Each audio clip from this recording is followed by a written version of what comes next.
Okay, hi guys. I wanted to create just a quick video for some of you that are doing tutor sessions or help sessions with your students. I wanted to show you an option that you have in Zoom. So this does not work on a Chromebook, so just to let you know, but if you have a laptop at home with a touchscreen or an iPad, this is a great way to have a virtual whiteboard where you can use it to explain things.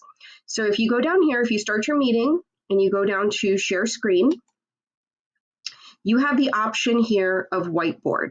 So if you click on that and you hit share, it's going to prompt you with a whiteboard and it's going to give you some tools up here. So right now I'm on draw.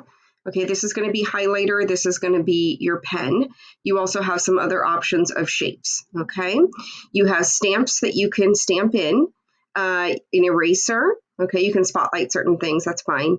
And then you can format using the color, the line width in which you're writing, the font, and the size. Okay, so I'm just going to demonstrate. So I can actually, I'm on my laptop, so I can write. So I can say hello. Now, if you're using your mouse, like I'm doing right now, it's going to look a little sloppier than your normal handwriting, obviously, okay? If you've got a touch screen, you could also write with your finger, okay?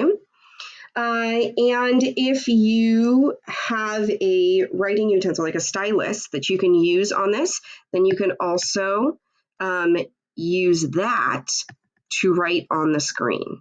Let's see if mine's going to work.